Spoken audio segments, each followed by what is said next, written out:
Nunca había corrido tan rápido a mis 66 años como aquella tarde en que recibí la llamada del hospital.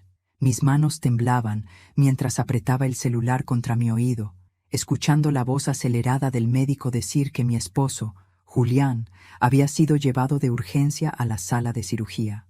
Durante 42 años lo había visto enfermar, levantarse, caer y volver a ponerse de pie, pero jamás lo había sentido tan lejos como en ese instante. El pasillo olía a desinfectante y miedo, y mis pasos resonaban en el piso como un tambor marcando el ritmo de una pesadilla que aún no comprendía. Cuando estaba a punto de entrar, una enfermera de ojos desorbitados me tomó del brazo con tal fuerza que casi me hizo caer. «Rápido, señora, escóndase, es una trampa, confíe en mí», gritó en un susurro desesperado. Sin entender, sin pensar, obedecí. Me deslicé bajo la cama más cercana, con el corazón a punto de salirse del pecho. Desde ahí, con la mejilla pegada al suelo helado, vi pasar sombras, zapatos verdes, batas blancas manchadas, escuché órdenes rápidas, respiraciones agitadas y el zumbido constante de las máquinas. 10 minutos después, cuando creí que iba a desmayarme por falta de aire, los vi. Vi a mi esposo, erguido, sin signos de agonía, sosteniendo de la mano a una mujer que no era yo. Ella vestía de civil, llevaba el cabello recogido y una expresión de ansiedad contenida. Él le hablaba al oído, y yo solo pude leer el movimiento de sus labios diciendo algo que me partió el alma. Ya casi termina todo. Me quedé helada. El marido que yo creía al borde de la muerte estaba allí, caminando, conspirando, vivo, y ocultándome algo desde el centro mismo del hospital. Quise gritar, salir de debajo de la cama, arrancarle la verdad allí mismo, pero mis piernas no respondieron. El miedo me paralizó como nunca antes. Pasaron más personas, se cerró una puerta, y quedé sola con el eco de lo que había visto. Cuando finalmente me atreví a salir de mi escondite, mis manos estaban tan frías que apenas podían sostener mi bolso. Me apoyé en la pared, respirando con dificultad, mientras una pregunta me desgarraba el pecho. ¿De qué trampa hablaba esa enfermera? ¿Y por qué mi esposo estaba caminando con tanta normalidad cuando, según los médicos, luchaba por su vida? Pero antes de continuar, quiero hacerte una invitación muy especial. Suscríbete al canal y deja tu me gusta. Esto me ayuda a ver que me apoyas y disfrutas de mis historias. Y comenta aquí abajo desde qué ciudad nos estás viendo. Ahora, continuemos. Conocí a Julián cuando aún teníamos la piel tensa y los sueños intactos. Yo tenía 22 años y él 26. Trabajaba como auxiliar contable en una pequeña empresa de transporte. No era guapo, pero tenía una seguridad tranquila que me conquistó desde el primer día. Nos casamos jóvenes, con poco dinero, muchos planes y una fe ciega el uno en el otro. Yo cosía por las noches para ayudar con los gastos, él aceptaba turnos extras, y juntos levantamos una familia que, hasta ese día en el hospital, yo creía sólida como una roca. 2 hijos, una casa pagada con años de sacrificio, domingos de misa, cumpleaños modestos y una rutina que, con el tiempo, se volvió refugio. Ahora esa vida parecía un decorado de cartón que amenazaba con venirse abajo. Salí al estacionamiento del hospital sin saber exactamente cómo mis pies me llevaron hasta allí.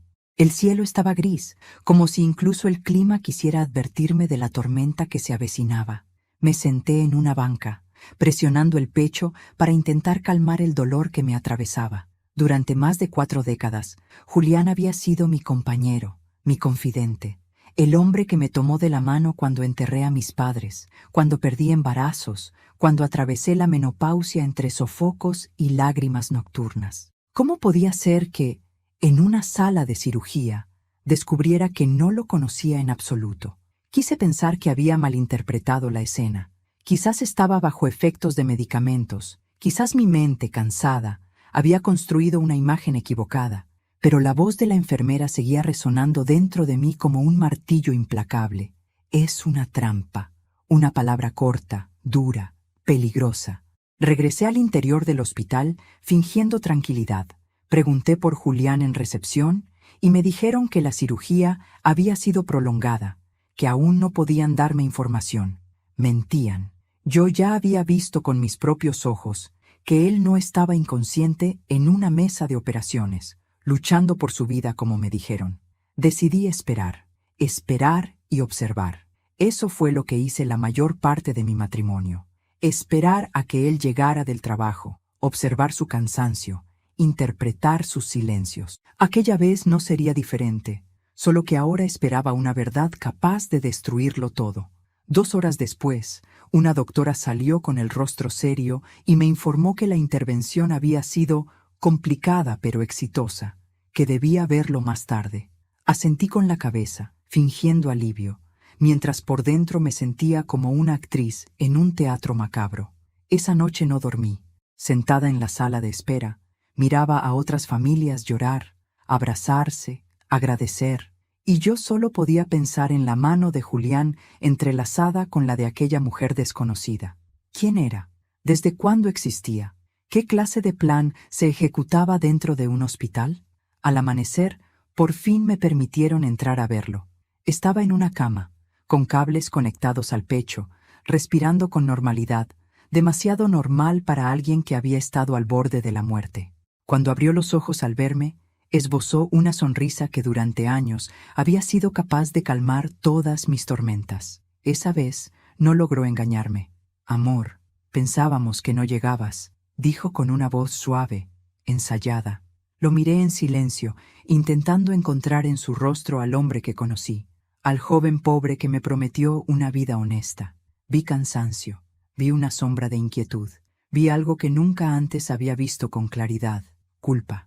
Tomé su mano con cuidado, como quien toca un objeto frágil que podría romperse en cualquier momento. «Aquí estoy», respondí. «No pensaba dejarte solo». Él cerró los ojos, como si aquellas palabras le pesaran más de lo que deberían. En ese instante, supe que algo dentro de mí había cambiado para siempre.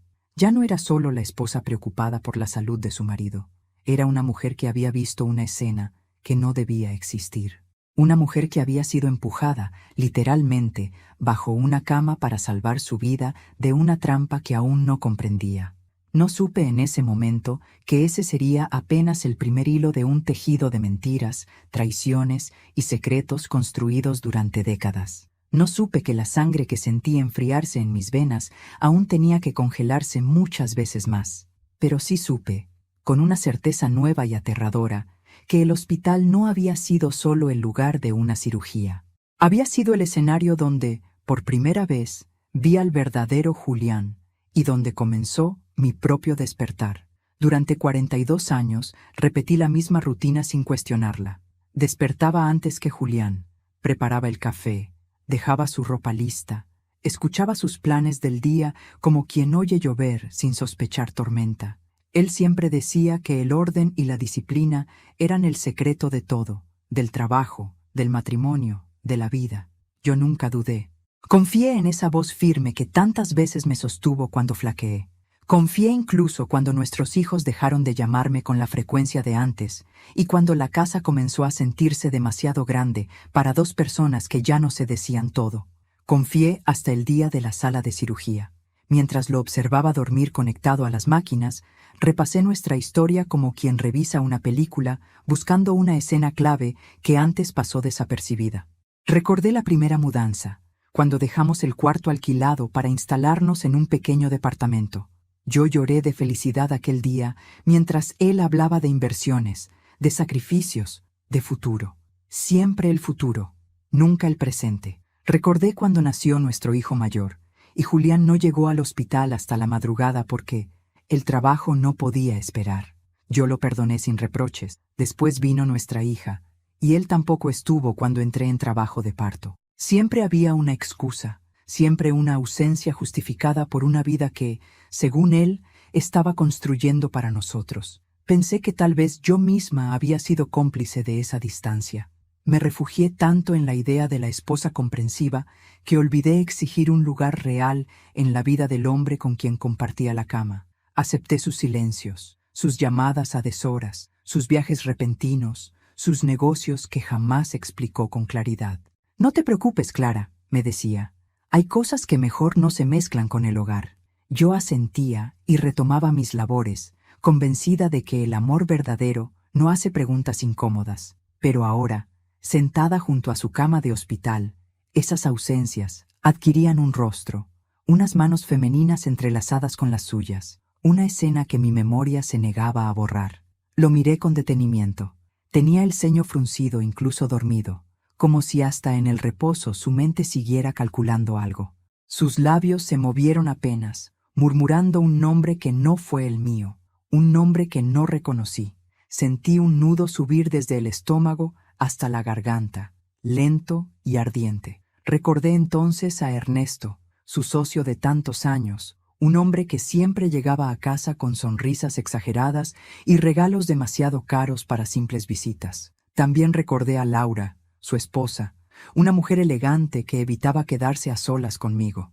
Siempre había algo en su mirada que me incomodaba, como si yo fuera un mueble más, una presencia innecesaria. Muchas veces me dije que eran celos tontos de una mujer envejecida, viendo pasar la juventud en otros rostros. Hoy comprendía que mi intuición llevaba décadas gritándome una verdad que me negué a escuchar. Al atardecer, una enfermera entró para cambiarle el suero. Era joven, de manos nerviosas. La observé con disimulo hasta que me atreví a preguntarle en voz baja cómo había evolucionado mi esposo. Ella precisó los labios antes de responder. Miró la puerta, luego a mí. Dijo frases técnicas, vagas, casi recitadas. Cuando se marchó, sentí que no me había dicho nada verdadero. Aquel hospital parecía una caja llena de palabras huecas. Salí al pasillo a tomar aire y me apoyé contra la pared. Por primera vez en mi vida, sentí miedo de mi propio marido. No un miedo físico, no al hombre que conocía, sino al que empezaba a dibujarse detrás de esa máscara de esposo ejemplar. Recordé discusiones antiguas, pequeñas escenas que siempre minimicé. La vez que encontré facturas a nombre de una empresa que no conocía, el día que llegó tarde con olor a un perfume que no era el mío, sus cambios repentinos de humor, su obsesión por ocultar documentos. Yo lo justificaba todo. Siempre fui experta en justificarlo todo. Nuestros hijos, Marcos y Elena, llegaron al hospital esa noche. Marcos venía con el rostro tenso, Elena con los ojos enrojecidos. Los abracé intentando transmitir una calma que no sentía.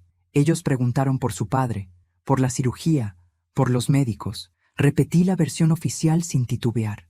Todavía no estaba lista para destruirles la imagen del hombre al que admiraban.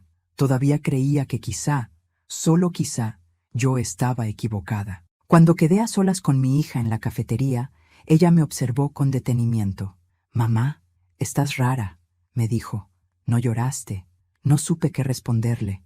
¿Cómo explicarle que no lloraba porque ya había llorado por dentro todo lo que me quedaba de confianza? ¿Cómo decirle que bajo una cama de hospital había muerto algo dentro de mí que no sabía nombrar? Le acaricié la mano y le sonreí. «Estoy cansada, hija». Elena asintió, pero no parecía convencida.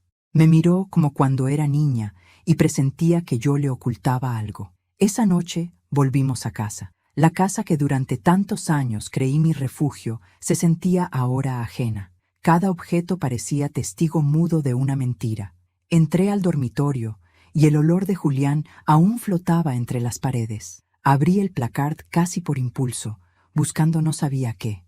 Moví camisas, trajes, zapatos. Entonces lo vi, un pequeño compartimento escondido detrás de una tabla suelta. Dentro había sobres, documentos antiguos, fotografías y un pendrive negro sin marca. Mis manos temblaron. Tomé uno de los sobres. Dentro había una fotocopia de una cédula de identidad con el rostro de la mujer del hospital. Debajo, una fecha de hace más de 30 años. Sentí que el pasado me golpeaba con la fuerza de un puño directo al pecho. Aquella mujer no era nueva. Había existido mientras yo cosía de noche creyendo que Julián trabajaba hasta tarde. Mientras yo criaba hijos pensando que él perseguía un futuro para todos. Dejé todo en su lugar, exacto como lo encontré. El miedo, ahora, tenía nombre. Y junto al miedo, una pregunta aún más terrible. Si ocultó eso durante 30 años, ¿qué más era capaz de esconder? Me senté en la cama vacía y por primera vez me permití llorar sin hacer ruido. No lloré por la traición únicamente. Lloré por mí, por la mujer que confiaba sin medida, por los años que ya no volverían. Pero entre sollozo y sollozo, algo nuevo comenzó a encenderse en mi pecho. No era ira, no aún. Era una lucidez fría, una certeza amarga. La vida que creí vivir había sido cuidadosamente fabricada por un hombre que jamás me permitió conocer su verdadero rostro. Y yo apenas estaba comenzando a despertar. Regresé al hospital al amanecer con los documentos aún temblando en mi memoria. No llevé conmigo los sobres ni el pendrive. Algo en mi interior me dijo que todavía no era momento de mover esas piezas. Julián seguía internado, oficialmente en observación. Esa palabra, observación, se me clavó como una espina. Yo era la que observaba ahora. Cada gesto, cada médico que entraba y salía, cada palabra que parecía cuidadosamente escogida para no decir demasiado. Cuando llegué a su habitación, estaba despierto. Sonrió al verme, pero su sonrisa ya no me tranquilizaba. Era una máscara, y yo había aprendido a mirar más allá de ella. Dormí poco, me dijo. Este lugar no deja descansar. Yo tampoco, respondí con sinceridad. Nos miramos en silencio durante unos segundos que parecieron una eternidad. Sus ojos se desviaban constantemente hacia la puerta, como si esperara la entrada de alguien más. No fui capaz de ignorarlo. ¿Esperas a alguien?, pregunté, fingiendo ligereza. Al médico, respondió rápido. Dijo que vendría a revisarme temprano. Asentí, pero su tono no coincidía con sus palabras. Minutos después entró otro doctor, distinto al que me había hablado el día anterior. Se presentó con un nombre que no recordé porque mi atención estaba clavada en sus manos. Eran las manos de alguien que evita tocar demasiado, que no quiere dejar rastro. Revisó los monitores, auscultó a Julián, tomó notas sin mirarnos directamente. Todo evoluciona según lo previsto, dijo. En unos días podrá irse a casa. Doctor, me atreví. ¿Podría explicarme exactamente qué tipo de cirugía le realizaron a mi esposo? Él levantó la vista apenas un segundo. Su mirada fue rápida, filosa, incómoda. Una intervención cardíaca preventiva. Nada fuera de lo común. ¿Preventiva?, repetí. A mí me dijeron que fue una urgencia grave. El doctor carraspeó. Las definiciones pueden variar según el caso, señora. Se giró hacia la puerta sin darme oportunidad de seguir preguntando. Julián apretó ligeramente mi mano. No te preocupes por tecnicismos, murmuró. Lo importante es que estaré bien. Yo también apreté su mano, pero no por afecto. Fue para sentir si temblaba. Y temblaba. Salí al pasillo con el estómago revuelto. Algo no encajaba. Nada encajaba. Deambulé por los corredores hasta que vi una silueta conocida doblar en una esquina. Era la misma enfermera que me había empujado bajo la cama. Tenía el cabello escondido bajo el gorro quirúrgico, pero sus ojos, esos no los olvidaría jamás. «¡Enfermera!», la llamé en voz baja. Se detuvo, miró alrededor, dudó, luego se acercó. «Señora, yo no debía decir nada aquel día». «Lo sé», respondí, «pero ya lo dijo, y ahora necesito comprender». Ella tragó saliva. «No puedo hablar aquí». Me indicó una salida lateral del hospital. Caminamos en silencio hasta una pequeña escalera de emergencia donde apenas entraba la luz. Allí, finalmente, me miró de frente. «Su esposo no estaba siendo operado en el momento que usted cree», dijo. «La cirugía real ya había terminado horas antes». «Entonces, ¿qué hacían en aquella sala?». «Lo que yo vi». Sus ojos se llenaron de miedo. «Fue una reunión. Médicos que no eran del turno, una mujer de civil, documentos sobre la camilla. No era un procedimiento médico común». Mi corazón comenzó a latir con una violencia que me mareó. «¿Una reunión para qué?». «Para cerrar algo», susurró. «Algo que yo no debía ver». «¿Y la trampa de la que habló?». Ella dudó un instante. «A usted la citaron al hospital antes de tiempo. Si hubiera entrado directamente a esa sala, habría visto demasiado. Por eso le pedí que se escondiera». Un escalofrío me recorrió de pies a cabeza. ¿Quién quiso que yo no viera? No lo sé con certeza, admitió. Pero su esposo estaba muy nervioso. Yo lo noté desde el primer momento. Mi mente volvió a la mujer de la mano que no era la mía, al susurro confidente, a los secretos en el placard. ¿Esa mujer quién era?, pregunté. «No lo sé», respondió. «Solo escuché que uno de los médicos la llamó por un nombre, Elisa». El nombre me atravesó como un relámpago. Elisa. Abrí los sobres la noche anterior, pero solo había visto documentos, no nombres claros. Entonces comprendí que esas piezas todavía no querían ordenarse del todo. La enfermera se alejó con prisa, como si temiera ser vista conmigo. Yo regresé a la habitación de Julián con una sola cosa clara: el hospital no era un lugar de sanación. Era un escenario de sombra donde se jugaba un drama que llevaba décadas escribiéndose. Ese mismo día, mientras él dormía sedado después de otro control de rutina, aproveché para revisar sus pertenencias. Encontré un celular que no era el suyo habitual. Sabía que no debía hacerlo. Sabía que cruzar esa línea tendría consecuencias, pero ya no había marcha atrás. Al encenderlo, apareció una pantalla bloqueada. Probé con fechas importantes: nuestro aniversario, el nacimiento de los hijos. Nada. Probé entonces con la fecha del documento que había visto en casa. Se abrió de inmediato. Mis manos comenzaron a sudar. Mensajes, llamadas, notas de audio. Todo con un solo contacto guardado con iniciales: E. Primero leí el mensaje más reciente. Ya casi termina todo. Cuando salga del hospital, nadie sospechará. Lo hiciste bien. Sentí náuseas. Había fotos, selfies tomados en lugares que yo jamás conocí. Restaurantes, viajes, incluso un apartamento que no era nuestro. Mujeres y hombres que sonreían alrededor de una mesa elegante. Ninguno era de mi familia. Una llamada entrante interrumpió mi lectura. El nombre apareció en la pantalla: Elisa.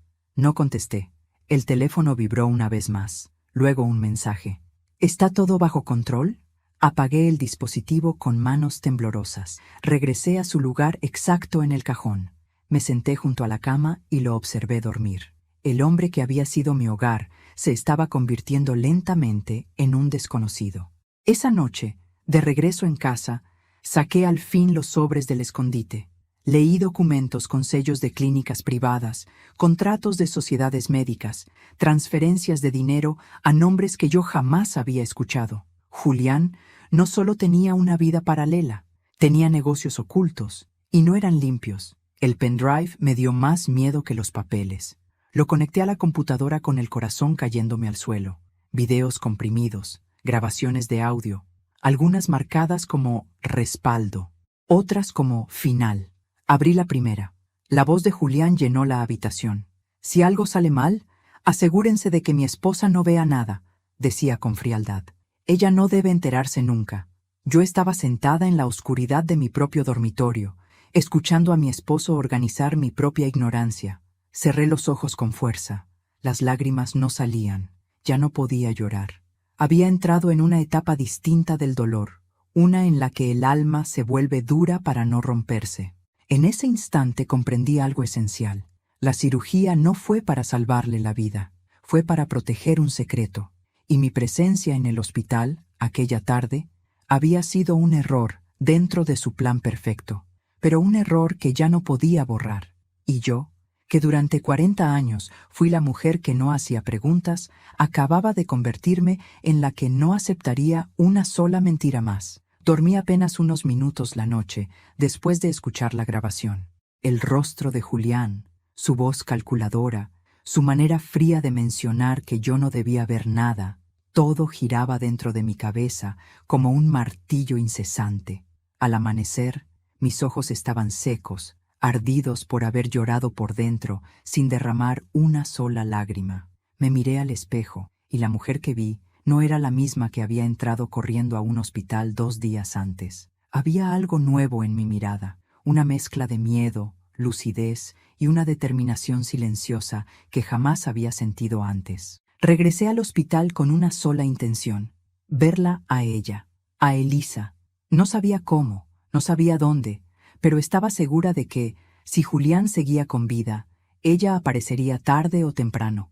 La gente que guarda secretos tan grandes no puede mantenerse lejos de sus cómplices. Me quedé en la sala de espera fingiendo leer una revista vieja mientras observaba cada rostro que cruzaba la puerta. Pasaron médicos, enfermeras, familiares de otros pacientes, y entonces la vi. La reconocí al instante, aunque ahora vestía con sobriedad, un abrigo claro y lentes oscuros. Caminaba con seguridad, como quien se siente dueña de ese terreno. Mi corazón se aceleró, pero mi cuerpo permaneció inmóvil. Ella se detuvo en el mostrador de información, dio el nombre de Julián y preguntó por su habitación con naturalidad. Nadie parecía sorprendido por su presencia. Eso me heló la sangre. Esperé a que subiera al ascensor. Conté hasta 10, exactamente 10, y luego la seguí. La vi entrar en la habitación. La puerta quedó entreabierta. Desde el pasillo escuché su voz. Era suave, íntima, demasiado cercana para quien solo es una visita ocasional. Salió todo según lo planeado, le dijo. Nadie sospecha nada. Ella estuvo aquí, respondió Julián desde la cama. Lo sé. Me dijeron que por poco entra a la sala. Sentí que el aire se me escapaba de los pulmones. Estaban hablando de mí. Abrieron una herida que yo aún no lograba cerrar. No volverá a pasar, continuó ella. Cuando esto termine, estaremos fuera de su alcance. Julián guardó silencio unos segundos. No subestimes a Clara, dijo finalmente. Es más fuerte de lo que parece. Por primera vez en décadas me llamaba Clara, sin ternura, sin cariño, como si yo fuera un riesgo, un elemento a controlar. No entré, no hice ruido. Me retiré despacio antes de que ellos me vieran. Bajé las escaleras con las piernas temblando, pero sin detenerme. Esa mujer no solo existía. Tenía un papel activo en la vida secreta de mi esposo, y yo ya no podía seguir fingiendo que era una casualidad. Horas después, en casa, saqué de nuevo los sobres. Esta vez los revisé con calma. Encontré una fotografía antigua, amarillenta por los años. Debajo había una anotación escrita con la letra de Julián. Elisa, 1989. Allí estaba ella, joven, con el cabello largo y los mismos ojos decididos. La reconocí de inmediato, y entonces el recuerdo regresó a mí con una claridad brutal. Elisa había trabajado con Julián en sus primeros años de contable, una muchacha discreta, siempre bien vestida, que venía a casa de vez en cuando con papeles para él. Yo la atendía con café y galletas mientras ellos hablaban de números que yo no entendía. Recuerdo que una vez, después de que ella se fue, noté que Julián estaba especialmente nervioso. Le pregunté si pasaba algo, y él respondió con una risa forzada que eran solo asuntos de trabajo. Poco tiempo después, Elisa desapareció de nuestras vidas. Él dijo que había cambiado de empresa. Yo no volví a pensar en ella. Hasta ahora. Busqué más entre los documentos. Encontré transferencias de dinero hechas a una cuenta que llevaba su nombre. Durante años, décadas. No eran sumas pequeñas. Eran cantidades que explicaban muchas cosas. Los viajes repentinos, los lujos silenciosos, las ausencias. Sentí una punzada de humillación tan profunda que tuve que sentarme.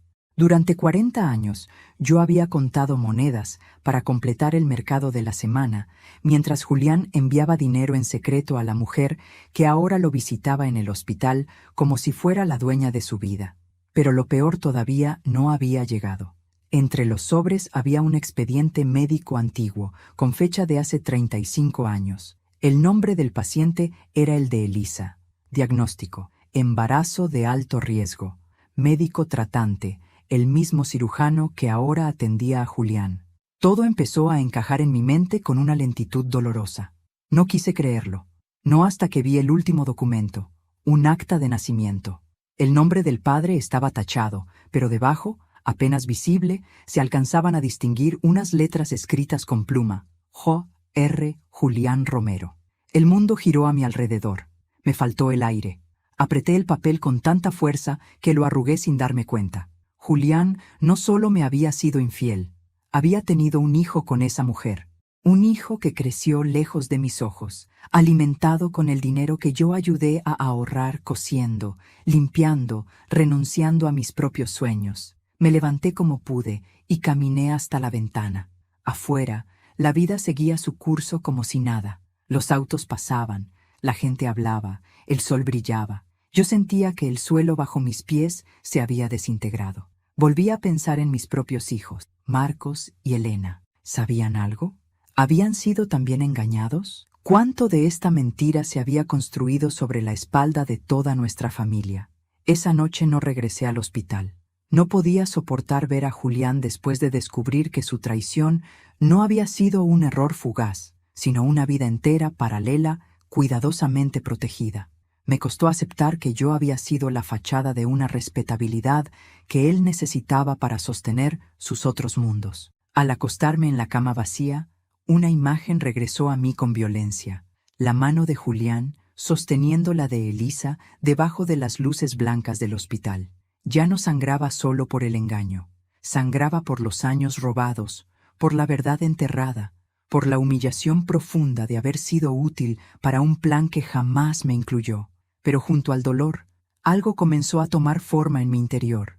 Ya no era solo una herida, era una llama lenta, paciente, una certeza. Ellos me ocultaron una vida. Yo ya no tenía ninguna obligación de protegerlos. Y por primera vez desde que me casé, dejé de verme como la esposa fiel y silenciosa. Empecé a verme como lo que en realidad siempre fui, una mujer que ahora sabía demasiado para seguir callando. Elisa había salido de la sombra, pero yo también. Pasé 2 días sin volver al hospital. Apagué el celular, cerré cortinas, dejé que el mundo quedara del otro lado de la puerta, mientras dentro de mí las piezas de una vida entera comenzaban a reacomodarse con violencia. No lloré, no grité, no rompí nada. Me limité a caminar por la casa como un fantasma que por primera vez ve las paredes del lugar donde ha estado encerrado durante décadas. Cada objeto me hablaba con una voz nueva. La mesa donde celebramos tantos cumpleaños, la silla de Julián, su almohada, sus libros, incluso su olor impregnado en los armarios, ahora me resultaban ajenos, casi ofensivos. Pensé en Elisa, en su hijo, en los viajes, en las transferencias, en las mentiras tejidas con una paciencia enfermiza. Pensé en mí, en Clara, la mujer que creyó en un matrimonio tan sólido que jamás imaginó que su esposo era capaz de construir otra familia en paralelo mientras ella envejecía sosteniendo la fachada. La traición ya no me dolía solo como esposa, me dolía como mujer que había entregado su juventud, su tiempo, su cuerpo y su fe a un hombre que utilizó todo eso como herramientas para sostener su doble vida. Volví a abrir el pendrive. Ahora lo hice sin temblar. Revisé cada archivo con cuidado. Las grabaciones revelaban movimientos de dinero, conversaciones cifradas, acuerdos con personas que no conocía. Algunas voces parecían médicos, otras empresarios. Descubrí nombres de clínicas privadas, empresas fantasma, operaciones que no figuraban en ninguna parte. Julián no solo ocultaba una familia, ocultaba negocios ilegales que involucraban salud, fallecimientos, transferencias sospechosas y algo aún peor, manipulación de diagnósticos. Entendí entonces la verdadera naturaleza de la cirugía. No fue para salvarle la vida, fue para borrar rastros, para cerrar un ciclo que debía quedar sepultado dentro del propio hospital. Esa noche, sentada en la oscuridad de la sala, comprendí que ya no era simplemente una esposa engañada. Era una mujer que se había convertido, sin quererlo, en testigo de algo peligroso. Y los testigos, lo supe de inmediato, solo tienen 2 destinos, el silencio o la destrucción. Me pregunté qué debía hacer. Denunciarlo significaba enfrentar no solo a Julián, sino a toda una red de gente poderosa. Irme significaba cargar con el peso de la verdad en soledad, dejando que ellos siguieran impunes. Confrontarlo directamente podía ponerme en peligro. Orcas opciones se cerraban una a una como puertas en un pasillo sin salida. Por primera vez en mi vida pensé en mí por encima de todos, no como esposa, no como madre, no como pilar de nadie. Pensé en mí como mujer traicionada, utilizada, manipulada durante 40 años. Y ahí, en ese silencio espeso, nació la rabia. No fue una rabia explosiva, de gritos y platos rotos. Fue peor. Fue una rabia fría, lenta, organizada. Una que no destruye a ciegas, sino que observa, calcula y espera. Volví al hospital al tercer día. Julián estaba de mejor ánimo, según decían los médicos. Caminaba con ayuda, sonreía a todo el que cruzaba su mirada. El hombre ejemplar, el esposo sobreviviente, el milagro médico. Yo entré con el rostro sereno que tantos años había perfeccionado.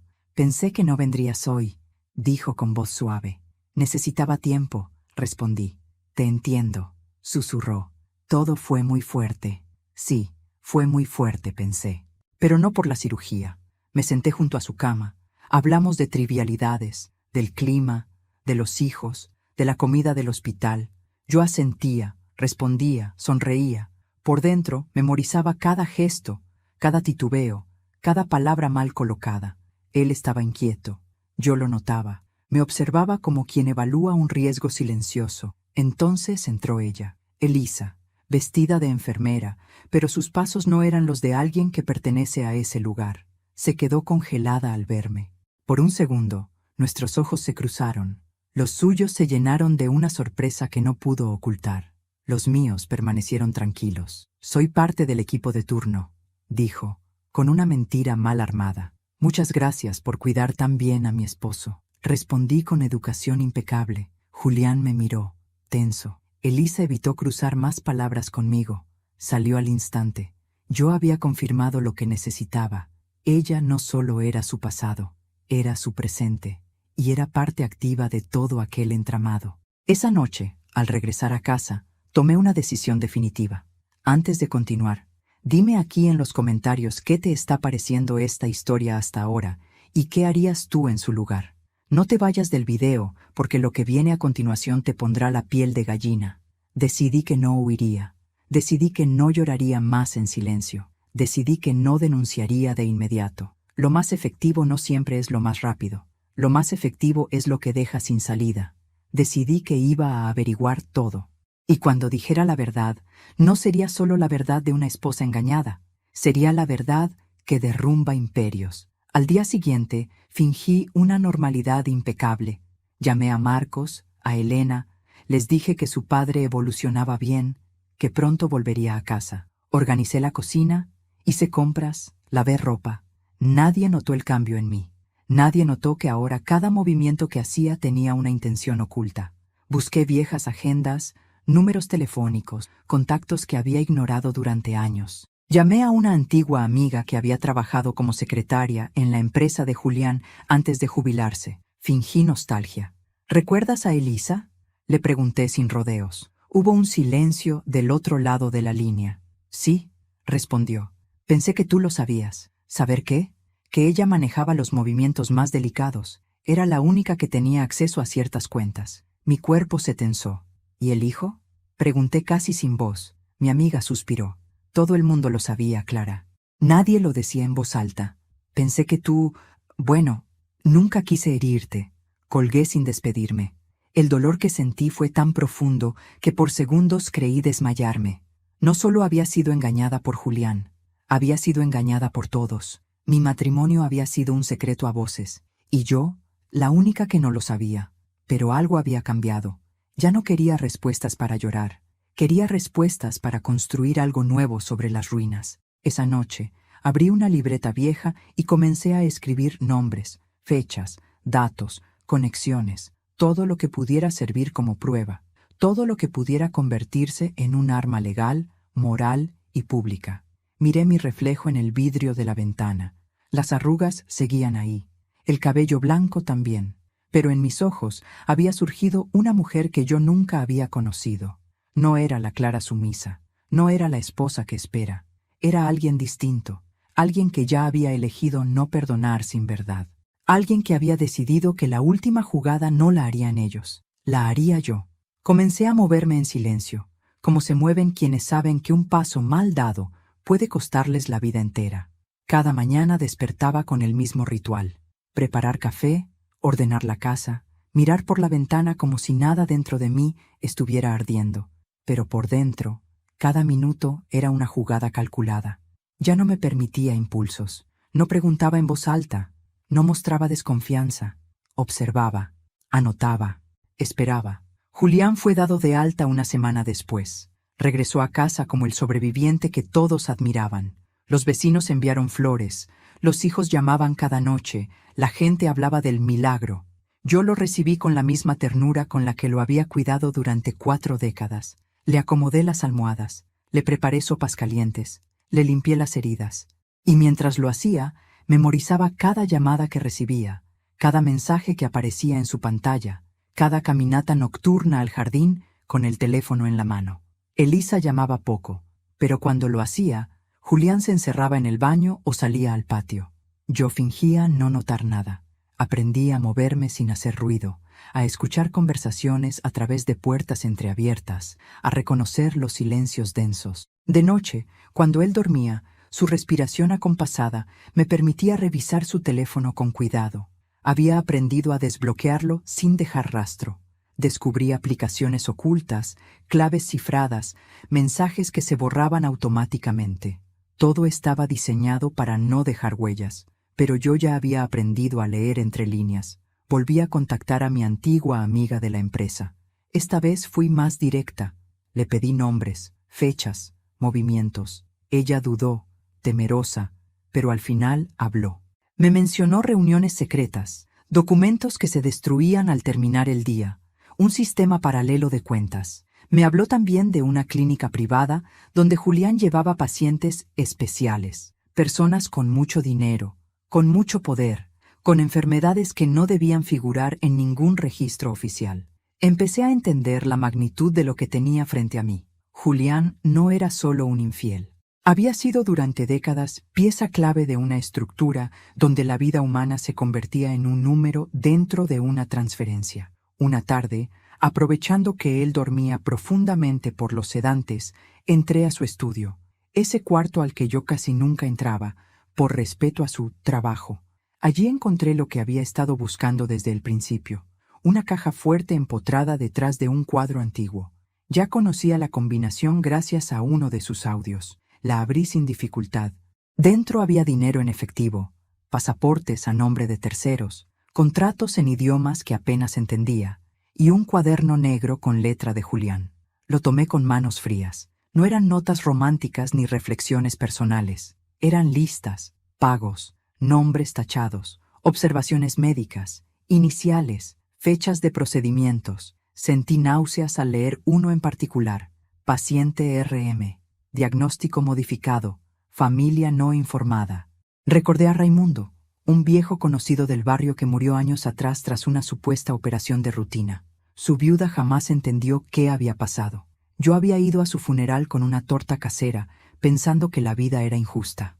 Ahora entendía que la injusticia también tiene dirección. Cerré la caja fuerte como si nada. Regresé a la cocina y puse a hervir agua. Julián despertó poco después. «¿Qué haces?», preguntó. «Lo de siempre», respondí. «Cuidarte». Y era verdad. Lo cuidaba. Lo cuidaba de mis propias manos. Comencé a visitar a viejos conocidos bajo excusas inocentes. Una tía enferma, un aniversario olvidado, un café casual. En cada encuentro hacía preguntas que parecían recuerdos sueltos, pero que en realidad buscaban patrones. Descubrí muertes tempranas, herencias conflictivas, diagnósticos confusos. Poco a poco, el rompecabezas adquiría forma. Una noche, Elisa apareció en la casa.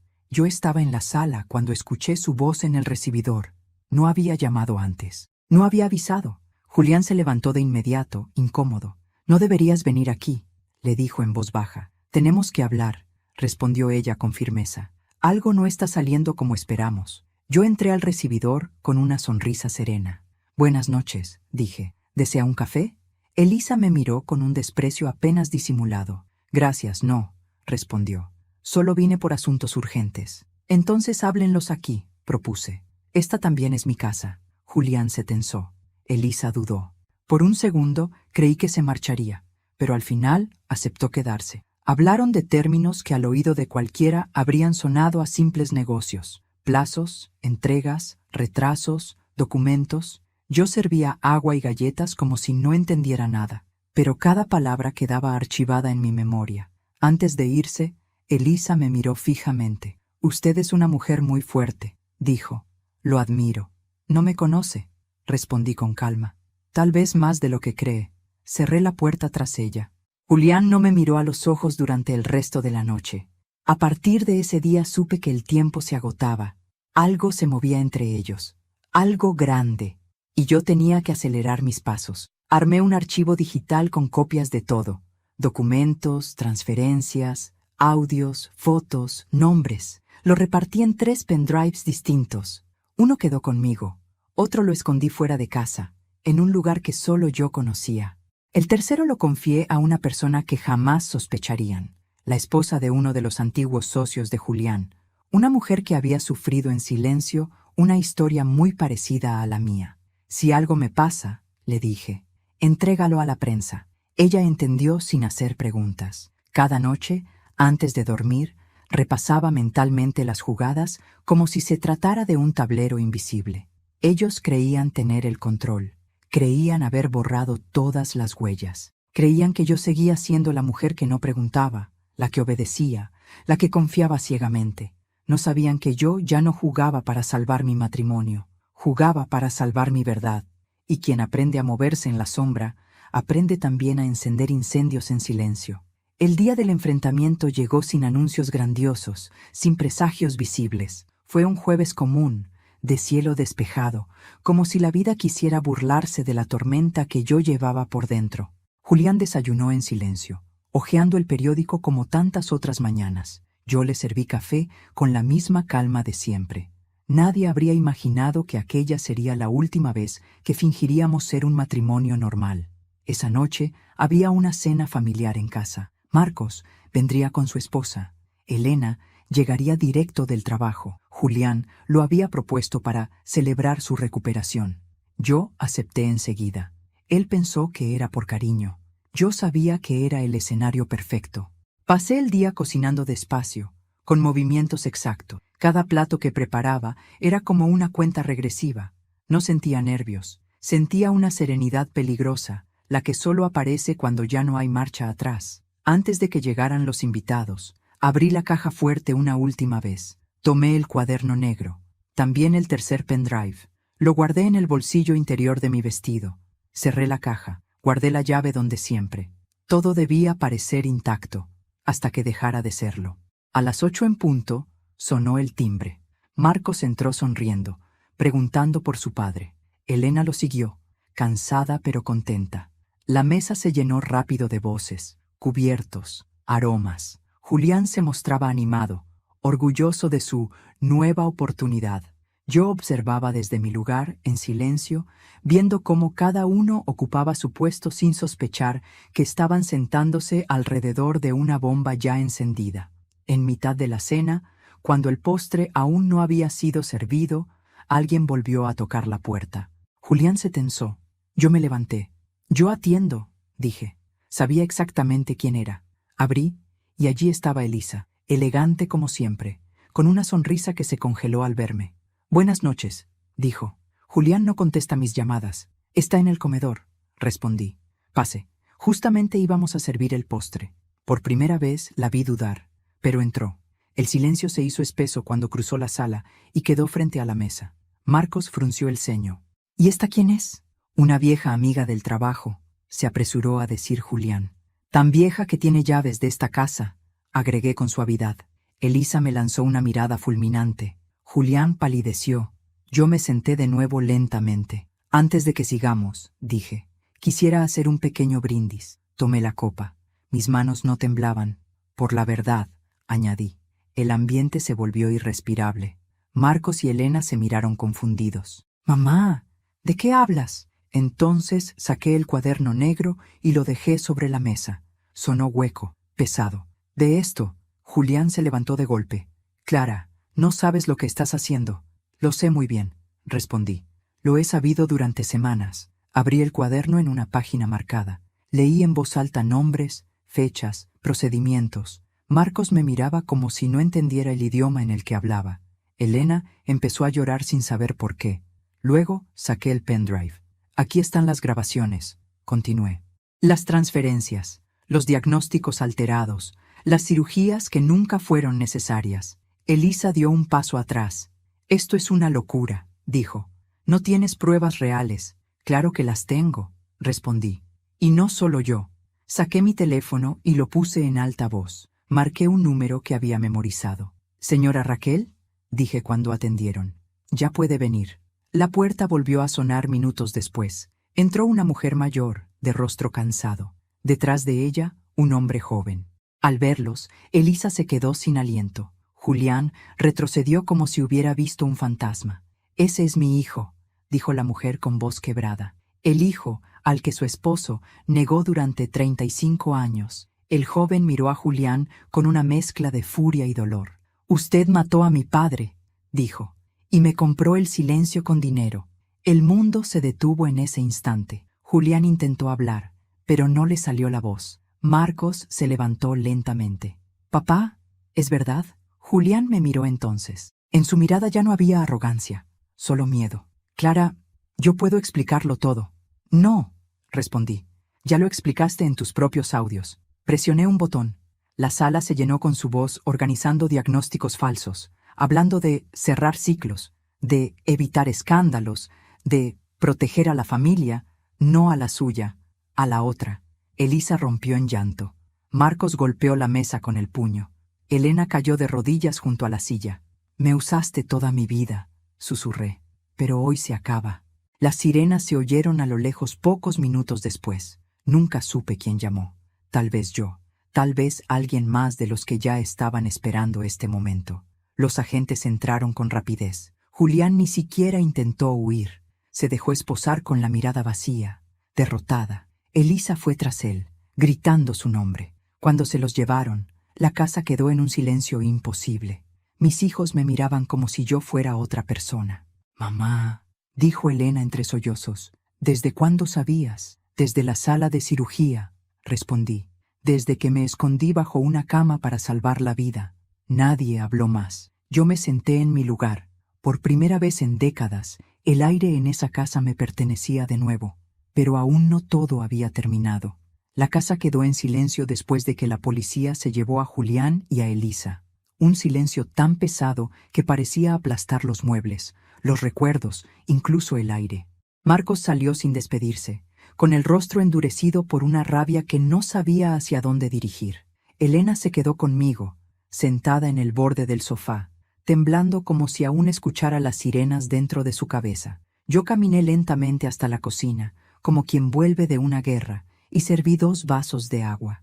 No había lágrimas en mis ojos. Era un llanto seco, enterrado demasiado profundo como para salir. Esa noche dormí sola por primera vez en 42 años. El lado de la cama que siempre fue de Julián estaba frío, vacío, definitivamente vacío.